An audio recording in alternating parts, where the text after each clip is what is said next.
ಒಂದಿಲ್ಲ ಒಂದು ದೇಶದೊಳಗೆ ಹುಟ್ಟಬೇಕಾಗ್ತದೆ. ಅಮೇರಿಕಾದಾಗ ಹುಟ್ಟಿ, ಲಂಡನ್ದಾಗ ಹುಟ್ಟಿ, ಭಾರತದಾಗ ಹುಟ್ಟಿ ಅಲ್ಲಿ ಆ ಜನ್ಮ ಆದ ಕೂಡಲೇ ಆ ವಾತಾವರಣದ ಪ್ರಭಾವ ಸಣ್ಣದಕ್ಕಾಗಿ ಆಗಿದೆ. ತಾಯಿ ತಂದೆ ಅವರೆಲ್ಲ ಆ ಪುರುಷನ ಮೇಲೆ ಹಾಕ್ತಾರೆ. ನೀ ಇಂಥವ್ನು, ನಿನ್ನ ಜಾತಿ ಇಂಥವ್ರು, ನಿಮ್ಮ ಮುಂತಾನೆ ಇಂಥವ್ರು, ನಿಮ್ಮ ದೇವರು ಇಂಥವ್ರು, ನಿಮ್ಮ ಗುರುಗಳು ಹಿಂಗೆ ಅಂತೆಲ್ಲ ಅದು ಮಾಡ್ಕೊತ ತಮ್ಮ ದೇವಸ್ಥಾನಕ್ಕೆ ಕಳಿಸ್ಬಿಡ್ತಾರೆ. ಮತ್ತೊಂದು ದೇವ್ರ ಕಡೆ ಕಳಿಸ್ಕೊಂಡು ಅದು ದೇವರು ಇರುವಾಗ ಕೊಡ್ತಾರೆ ಕರೆಯೋದು.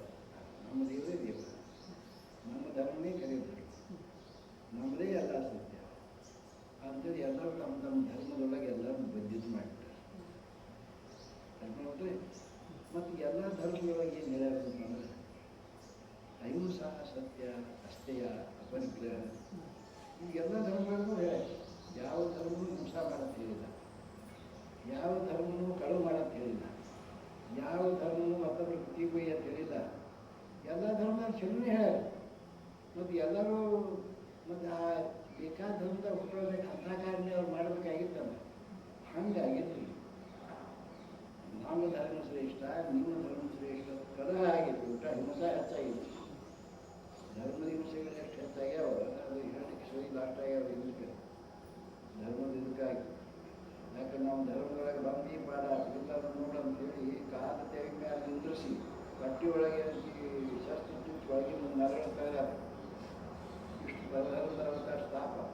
ನಮ್ಮ ಧರ್ಮ ಶ್ರೇಷ್ಠ, ಪರಧರ್ಮದವತ್ತ ನೀಚರೇ ಅವರು ಕೆಟ್ಟೆ ಬರೋದ್ರಿಂದ ಏನು ನುಕ್ಸಾನ ಇಲ್ಲ, ಪುಣ್ಯನೇ ಬರ್ತದೆ. ಊಟ ತಿಳ್ಕೊಂಡು ಧರ್ಮದ ಯುದ್ಧಗಳಾಗಬೇಕು ಎಷ್ಟು ಆಯಿತು. ಆಗ ವಾಸ್ತು ಧರ್ಮದ ಏನು ಲಾಭ ಆಗಬೇಕಾಗಿತ್ತು, ಪಡೀಬೇಕಾಗಿತ್ತು, ಎಷ್ಟು ಮಂದಿ ಪಡೆದಾರಪ್ಪ ಅಂತ ನಾವು ಲೆಕ್ಕ ಬೆಳೆದ್ರೆ ಆ ಸತ್ಪುರುಷರು ಬಂದಾಗ ಒಬ್ಬರು ಇಬ್ಬರು 4 ಮಂದಿ ಇಷ್ಟೇ ತಿಳ್ಕೊಂಡ್ರೆ. ಹಿಂದಿಂದೆಲ್ಲ ಹಿಂದಿಂದ ಯಾರು ಏನು ಹೇಳಿದ್ರು ಏನಾಯ್ತು ಹೋಯಿತು. ಬುದ್ಧಿ ಇದ್ದಾಗ ಹೇಳ್ತಿದ್ರು ಒಬ್ಬರು 15 ಜನರವರು ಅನ್ಯಾಯಗಳಿತ್ತು. 15 ಶರೀಫ್ ಸಾಹೇಬ್ ಅಂತೇನು ಬೆಳೆದಲ್ರಿ, ಗೋವಿಂದ ಒಬ್ಬನೇ ಶಿಷ್ಯ ನೋಡ್ರಿ. ಕಡ್ಕೋಳು ಪಡೆಯಪ್ಪನವ್ರಿಗೆ ಇಬ್ಬರೇ ಶಿಷ್ಯ, ಬಿದನೂರು ಶಾಸ್ತ್ರಪ್ಪ ಕೈನೂರು ಕೃಷ್ಣಪ್ಪ ಇಬ್ಬರೇ ಶಿಷ್ಯ. ಈಗ ಎಲ್ಲರ ತಂದೆ ಮಾಡಾರೆ.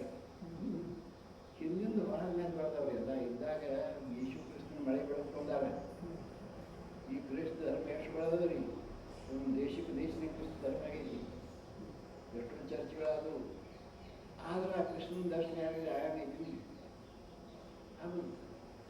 ಮತ್ತು ಬಸವೇಶ್ವರದಾಗ ಏನು ಪುರೋಹಿತರು ಐಕ್ಯ ಆಗ್ತದ್ರಿ. ಇದ್ದಾಗ ಎಷ್ಟು ಮಂದಿ ತಿಳ್ಕೊಂಡ್ರಿ. ಅವ್ರ ಇಷ್ಟ ಐತಿ 770. ಇವ್ರದ್ದು ಇಷ್ಟೇ ಅದ, ಬಂದವ್ರ ಅಷ್ಟೇ ಹಾಕಿದಾರಲ್ಲ.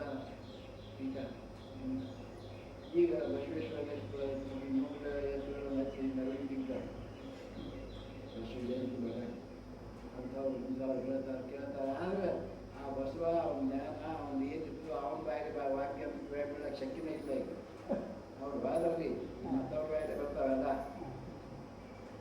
ಅವ್ರ ಬಾಯಲ್ಲಿ ಬಂದದ್ದು ಗುರುವಾಕ್ಯ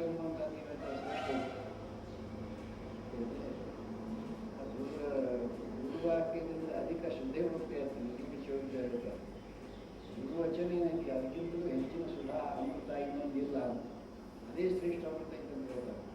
ಅಂದಾಗ ಮತ್ತು ಅದು ಏನು ಸೀಮಿತ. ನಾವು 28 ಮಂದಿ ಬಾಯಾಗ ಹಾಕಿ ಬಂದಾಗ 10 ಅನರ್ಥಗಳಾಗಿ ಹೋಗ್ಬಿಟ್ಟಿರ್ತಾವೆ. ನೋಡ್ತೀನಿ ಒಮ್ಮೆ ಇವರು ಬಾಂಬೆದಾಗಿದ್ದರು. ಬಾಂಬೆದಾಗಿದ್ದಾಗ ಅದು ಬಾಂಬೆದೊಳಗಿನ ಕೆಲವು ಜನ ಭಕ್ತರು ಅವ್ರು ಒಟ್ಟಿಗೆ ಹೋದಾಗ ನಮಸ್ಕಾರ ಮಾಡಕ್ಕೆ ಹೋಗ್ಯಾರ. ಅವ್ರು ನಮಸ್ಕಾರ ನಾವು ಮಾಡಿಸ್ಕೊಳ್ಳಿ, ಗುರುಗಳು ನಮಸ್ಕಾರ ನೀವು ಮಾಡಲಿಲ್ಲ, ನಾವು ಏನು ಹೇಳ್ತೀವಿ ನೀವು ಕೇಳಲಿ, ನೀವು ನನಗೆ ಹೇಳ್ಬೇಡ್ರಿ, ನಮಗೂ ನೀವು ಕೇಳಬೇಡ್ರಿ. ಯಾಕೆ ಗುರುಗಳು ಹೇಳಿದ್ದೆ ನಾವು ನಿಮ್ಗೆ ಹೇಳಿದ್ರೆ ನೀವು ಯಾಕೆ ಕೇಳಂಗಿಲ್ಲ ಅಂತ ಹೇಳ್ತಾರೆ. ನನಗೆ ಏನು ಉತ್ತರ ಕೊಟ್ಟರು, ಮಳೆ ನೀರು ಬಂದು ಅಂದರೆ ಎಲ್ಲರೂ ಕುಡಿತಾರೆ, ಎಲ್ಲಕ್ಕೂ ಯೋಗ್ಯ ಇರ್ತಾರೆ. ಅವೇ ನೀರು ಗಟ್ಟರದಾಗ ಹಾಕಬಾರ್ದು, ಯಾರು ಮುಟ್ಟಾಗಿಲ್ಲ. ಅದಕ್ಕೆ ಗುರು ವಚನ ನಿನ್ನ ಬಾಯಿಗೆ ಹಾಕಬಾರ್ದು, ನಾನು ಕೇಳಂಗಿಲ್ಲ. ಆವಾಗ ಅವ್ರು ಧನ್ಯಪ್ಪ ಅಂತ ಎಂಥ ನಿಷ್ಠ ಇದು, ಎಂಥ ಸತ್ಯ ಇದ್ದು ಇಲ್ಲ. ಅವ್ರು ಬಂದು ನಮ್ಮ ಮುಂದೆ ಹೇಳಿದ್ರು, ದೇವರು ಅವ್ರು ಹಿಂಗೆ ಗುರುಗಳು ಹೇಳಿದ್ದೆ ನಾವು ಹೇಳ್ತೀವಿ, ಅದು ಕೆಳಗೆ ಹೇಳ್ತೀವಿ. ಅವ್ರ ಬಾಯಿ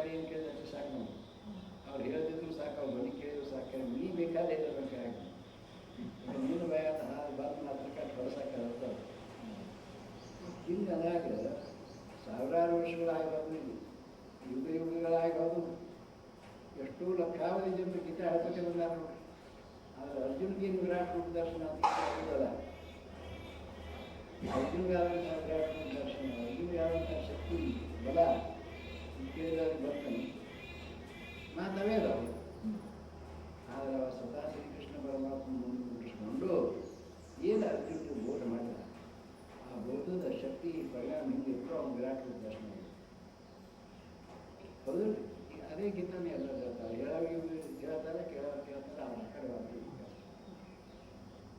ಇದೇ ರೀತಿ ಸರ್ವಶಾಸ್ತ್ರಗಳೆಲ್ಲ ಹೇಳಕ್ಕೆ ಬಂದಾಗ ಹೇಳೋಕ್ಕಾಗಿ ಕೇಳ್ತಾ ಬಂದಿದ್ರು. ಮುಗಿದ ಕೂಡ ಅವ್ರಿಗೆ ಏನು ಸಂಬಂಧ ಇಲ್ಲ. ಮುಂದಿನ ವರ್ಷ ಬರ್ತಪ್ಪ ಶ್ರಾವಣ ಮಾಸ ಇನ್ನೊಬ್ಬರೇ ಆಗಲಿಕ್ಕೆ ಆಶ್ರಮ ಮಾಡ್ತಾರೆ. ಅವ್ನು ಬಿಟ್ಟು ಶ್ರಾವಣ ಇವ್ರು ಭಾಳ ಚಳಿ ಹೇಳ್ತಾರೆ, ಅವ್ರು ಕರ್ಸಿದ್ರು, ಇವ್ರು ಕರ್ಸಿದ್ರು, ಏಸು ಮಂದಿ ಹೇಳೋದು, ಏಸು ಕೇಳೋದು. ಹಿಂಗಾಗಿ ಏನಾಗಿತ್ತು ಮಸ್ತಕದೊಳಗೆ ನಮಗೆ ಏನೋ ಒಂದು ಮೊದಲೇ ನಾವು ಗ್ರಹಿತ ಮಾಡ್ಕೊಂಡು ಬಿಟ್ಬಿಟ್ಟು ನಮ್ಮ ದೇವರ, ನಮ್ಮ ಧರ್ಮ, ನಮ್ಮ ಗುರು ಮೊದಲೇ ನಿಶ್ಚಯ ಮಾಡಿದ್ರೆ ಮುಂದೆ ತಿಳ್ಬೇಕು ಬೇರೆ ಇಲ್ಲ. ಅದೇ ಅಷ್ಟೇ ಕರ್ಮ ಏನು ತಿಳ್ಕೊಂಡ್ರೆ ಅದಷ್ಟೇ ಮುಂದೆ ತಿಳ್ಕೊಳ್ಳೋದು ಬಂದ ಅದಕ್ಕೆ ಬರೋದು ಸತ್ಯ ತಿಳಿಬೇಕಾ ನಿಷ್ಪಕ್ಷಪಾತ, ಎಲ್ಲ ಪಕ್ಷಪಾತಗಳಿಂದ ರಹಿತ ಆಗ್ತದೆ. ಪಕ್ಷಪಾತ ರಹಿತ ಆದ ಅಂದಾಗ ನಾವು ನಿಸ್ಸಂಗ ಆದಾಗೆ ಸತ್ಸಂಗ. ಎಲ್ಲಿ ತನಕ ನಿಸ್ಸಂಗ ಆಗೋದಿಲ್ಲ ಅಲ್ಲಿ ತನಕ ಯಾವ ಪಕ್ಷಪಾತನೂ ಇಲ್ಲ. ಜಾತಿಯ ಪಕ್ಷಪಾತ ಇರಬಾರ್ದು, ಅಸ್ಪೃಶ್ಯ ಪಕ್ಷಪಾತ ಇರಬಾರ್ದು, ಏನೂ ಇರಲ್ಲ. ಪಕ್ಷಪಾತ ರಹಿತ ನಿಷ್ಪಕ್ಷಪಾತ ಆಗಿದ್ದಾಗ ಅವಾಗ ಅಸಂಗ ಅದ. ಸರ್ವಸಂಗ ಪರಿತ್ಯಾಗ ಚಿಂತೆ ಯೋಗ ಉಚ್ಚತಿ. ಯೋಗ ಒಂದೇ ಯಾವಾಗ ಆಗ್ತದೆ, ಸರ್ವಸಂಗದಿಂದ ಜನ ಪರಿತ್ಯಾಗ. ಯಾವಾಗಲೂ ಹೇಳಿದ್ದ ವ್ಯವಹಾರಗಳಿಗೆಲ್ಲ ಸಂಪರ್ಕ ಬೇಕು, ಆಪ್ತಿಷ್ಠರು ಬೇಕು, ಮೆಚ್ಚ ಬೇಕು, ವ್ಯವಹಾರ ಇದು ಸಂಪರ್ಕ ಬೆಳೆಸೋದೇ ಪ್ರಪಂಚದ ಇರಬೇಕು. ಆದರೆ ಪಾರಮಾರ್ಥಕ್ಕೆ ಮಾತ್ರ ಎಷ್ಟು ನಾವು ಬೆಳೆಸ್ತೀವೋ ಅಷ್ಟು ಪಾರಮಾರ್ಥಕ್ಕೆ ಬಂಧನ ಐತದೆ. ನೀವು ಬೆಳೆಸೋದ್ರೆ ಬೆಳೆಸಿ ಧ್ಯಾನದ ಸಮಯಕ್ಕೆ ಹೊರಟೆಲ್ಲ ದೂರ ಮಾಡಿ ನೀವು ಒಬ್ಬರೇ ಇರಬೇಕು. ಮಾತಾಡ್ತಾರೆ ಯಾರು ಇಲ್ಲ, ನೀವು ಒಬ್ಬರೇ ಆಗಿ ಮಾಡೋದು. ನಿಮ್ಮ ಮನಸ್ಸಿನಾಗ ಮತ್ತವ್ರು ಯಾರು ಬರಬಾರ್ದು. ಹಂಗೆ ಮಾಡಿ ನೋಡಿರಿ, ಕೂಡಲೇ ಎಲ್ಲಿ ನೋಡ್ರಿ, ನಿಮ್ಮ ಮನಸ್ಸಿನಾಗ ಯಾರು ಬರಬಾರ್ದು. ಯಾರೇ ಬಂದೇ ಬಿಟ್ಟಿರ್ತಾರೆ, ಎಲ್ಲರೂ ಹೋಗಿ ಬಿಟ್ಟಿರ್ತೀರಿ, ಯಾರು ಒಳ್ಳೆ ಮಾತಾಡ್ತಾಗಲೇ ಎತ್ತಿರ್ತೀರಿ, ಜಗಳ ಎತ್ತೆ ಇರ್ತೀರಿ.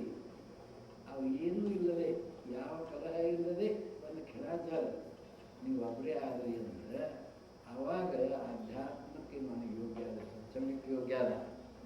ಆ ಮನಸ್ಸನ್ನೇ ಬಲಿಷ್ಠ ಆಗ್ತದೆ. ಅದು ಬಂದ್ಬಿಟ್ಟು ಆವಾಗ ಸದ್ಗುರು ದರ್ಶನ ಮಹಾತ್ಮೆ ಆವಾಗ ಇರ್ತದೆ. ಇಂದಾಗೆ ಒಂದು ಕ್ಷಣ ಸಿಗ್ತದೆ ಜೀವನದಾಗ. ಸ್ವಾಮಿ ಸಿಕ್ತು ಒಂದು ಕ್ಷಣ ಕ್ಲಾಸ್ ಮುಂದೆ ಅವ್ನು ಮಾಡೋದು ಇನ್ನೂ ಬೇಕಾಗಿಲ್ಲ. ಆ ಶಕ್ತಿ ಇಷ್ಟು ದೊಡ್ಡದೈತೆ ಅಂತಾನೆ ಜಪ ಬೇಡ, ತಪ ಬೇಡ, ಯೋಗ ಬೇಡ. ಯಾಕಂದ್ರೆ ಆ ಶಕ್ತಿನೇ ಹಾಗೈತೆ, ತಾನೇ ಮಾಡಿಸ್ತದೆ. ಈಗ ನೋಡ್ರಿ, ದೇವರ ಸ್ಮರಣೆ ಮಾಡ್ರಿ ಅಂತ ಮಾಡ್ರಿ ಅಂದ್ರೆ ಸಹಿತ ಮಾಡಂಗಿಲ್ಲ. ಸೌರ ಶಿವಾದ ಇನ್ನೂ ಪೂಜಾ ಮಾಡ್ತೀವಿ ತೆಪ್ತಾವ. ಆದರೆ ಸ್ಮರಣೆ ಮಾಡ್ರಂತ ಯಾಕೆ ಹೇಳ್ಬೇಕಾಗೈತಿ? ಆ ದೇವರಿಗೆ ಇವರಿಗೆ ದರ್ಶನ ಇಲ್ಲ ನೋಡ್ರಿ, ಅದಕ್ಕಾಗಿ ಸ್ಮರಣೆ ಮಾಡಿರಿ ಅಂತ ಆಗೈತೆ. ಮತ್ತು ಈ ಸದ್ಯ ಇದ್ದದಕ್ಕೆ ಸ್ಮರಣೆ ಮಾಡಿರ್ತೀವಿ ಕಾರಣ ಏನೈತಿ?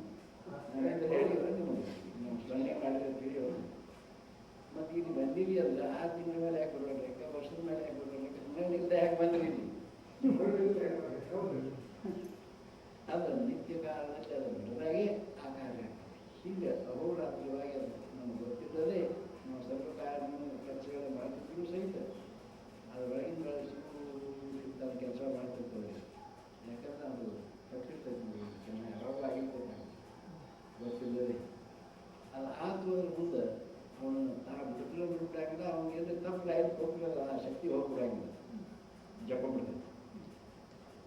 ನಾವು ಉದ್ಧಾರ ಆಗಂಗಿಲ್ಲ ಅಂದ್ರೆ ಕೇಳಂಗಿಲ್ಲ ಅಂತ ಉದ್ಧಾರ ಮಾಡಿದ್ದೀರ್ತದೆ. ಅದು ಮಲಗಪ್ಪು ಯಾವ ಬರೀ ಕುಡಿಸ್ಕೊಂಡಿದೆ ಅಂದ್ಮೇಲೆ ಹೋಗ್ಬೇಕು ಹಂಗಿಲ್ಲ, ಉದ್ಧಾರ ಮಾತ್ರ ಬಿಡಂಗಿಲ್ಲ. ಹೇಳ್ತೈತಿ ಮುದ್ರಾ ಅಂತ ಬರೀ ಮ್ಯಾಗ ಹೋಗ್ತದೆ ಅಲ್ಲಿಲ್ಲ, ಅರ್ಧಕ್ಕ ಮುದ್ರೆ ಹಾಕಿರ್ತೈತಿ. ಸಣ್ಣವ್ರು ನೋಡಂಗಿಲ್ಲ, ದೊಡ್ಡವ್ರು ನೋಡಂಗಿಲ್ಲ, ಹೆಣ್ಮಕ್ಳು ನೋಡಂಗಿಲ್ಲ, ಏನೂ ನೋಡಂಗಿಲ್ಲ, ಯಾವ ಪಕ್ಷಪಾತವೂ ಇಲ್ಲ. ಹೃದಯ ಕೂಡ ಐತೆ ಅನ್ನೋದು ಹೆಚ್ಚಾಗಿದೆ. ಆ ಶಕ್ತಿ ದೈವಿ ಶಕ್ತಿಯಲ್ಲಿ, ಗುರುಶಕ್ತಿಯಲ್ಲಿ ನೋಡಿ ಅದು ಹೃದಯ ಸ್ಪರ್ಶ ಆಗ್ತದೆ. ಸ್ಮರಣೆ ಮಾಡೋದು ಹೇಳೋ ಜಗಳ ಈಗ ಬ್ಯಾಡ ಅಂದ್ರೆ ಬಿಡಾಗಿ ನಾವು ಮಾಡಿ ಬೇಡ ಅಂದ್ರೆ ಮತ್ತೆ ಹೆಚ್ಚಾಗಿ ಅದು ಬಿಡ್ಲಿಕ್ಕೆ ಬರುವುದು. ಯಾಕೆ ಬಿಡ್ಲಾಕ ಅವ್ರು ಮತ್ತೆ ಹೆಚ್ಚಾಕೈತಿ.